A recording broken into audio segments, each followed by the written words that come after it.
The crisis in Libya is escalating and Canada is sending support. Gas prices continue to soar and Humber students are not so pumped. Humber News starts right now.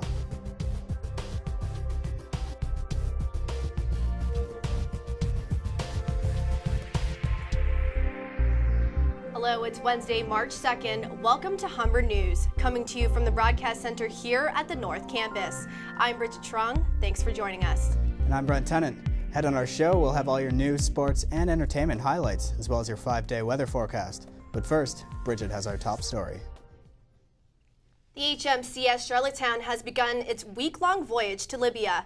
Its mission is to evacuate Canadians, enforce embargoes approved by the United Nations or NATO, and potentially assist U.S. forces in future military action. The ship departed Halifax Harbor at 10:30 a.m. Atlantic time, one day after the 240 sailors learned they would be shipping out to the North African country. There are an estimated 100 to 200 Canadians still stranded in Libya after a Canadian transport plane was denied landing rights in the country. On the ground in Libya, leader Muammar Gaddafi delivered a disjointed speech this morning, claiming there was no uprising, while simultaneously proclaiming he would fight to the last man and the last woman. There is no opposition inside Libya against you. The opposition is from outside Libya. But if they decide to attack our symbol, who is you, we are prepared to die group by group for you. Gaddafi also warned that thousands of Libyans will die if the U.S. or NATO interfere in his country's affairs. Reports today indicate fighting is ongoing at a key oil station in Brega and at an airstrip along the coast of the Mediterranean. The crisis in Libya has sent gas prices soaring. Today, many commuters are facing the fact that the already high price of gas from Tuesday had raised more than 3 cents overnight, bringing the cost to $1.23 a liter. It's the second time this week that fuel prices have climbed, leaving drivers no choice but to pay the high cost and hope that the gas costs don't continue to grow. The rising fuel costs will affect more than just drivers, but also costs of food, vacations, and even running a small business. The number of students enrolling in Canadian universities has soared to a record high. In 2010, there were 32,000 more post-secondary students than the year before. In Ontario, universities received 49% more applications for fall 2011 registration than in the year 2000. Experts predict the number will continue to rise over the next 5 years. The Humber Students Federation executive election is here. Campaigning for the student government's top jobs kicked off this week with just 2 weeks before voting starts. Executive jobs include the HSF president, vice presidents of campus life, and VPs of administration for both North and Lakeshore campuses. Voting begins on March 14th. Voting begins on the 14th of March and ends on the 18th. Part-time students will now pay more to commute than full-time students. The Toronto Transit Commission announced that part-time college and university students are no longer eligible for the discounted post-secondary Metro Pass.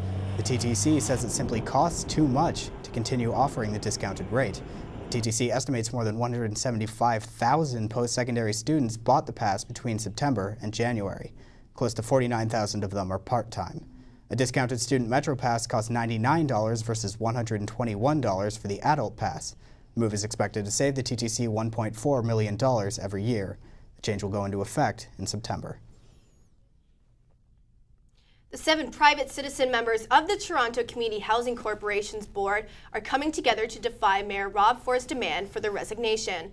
This comes after Auditor Jeffrey Griffith said the TCHC had wasted upwards of $10 million on employee expenses and no-bid contracts. Ford says he may privatize the TCHC and plans to ask the council to remove the members after their refusal to resign. As one of the largest landlords in North America, the TCHC houses approximately 160,000 tenants in a $6 billion housing portfolio. An Ontario Legislative Committee is set to begin discussing the potential merger between the Toronto and London stock exchanges today. MPPs will examine the potential economic impact of a merger between the LSE and the TMX Group, which owns the Toronto Stock Exchange. Ontario's finance minister has questioned if the deal would be a merger or a takeover. When the committee finishes its review, the Ontario Securities Commission will hold a public hearing about the merger. Premier Dalton McGuinty is scraping the bottom of the barrel, according to a new Toronto Star poll looking at approval ratings for provincial leaders nationwide. McGuinty is tied for the second lowest rating with outgoing BC Premier Gordon Campbell. Only Quebec Premier Jean Charest has a lower rating with 13% approval. Saskatchewan's Brad Wall has the highest with 63%. Fast food chains across North America are experiencing a shortage in vegetables due to freezing temperatures in California and Mexico. Frost has caused vegetable prices to spike, causing Wendy's and Subway restaurants to limit the amount of tomatoes and green peppers given to customers.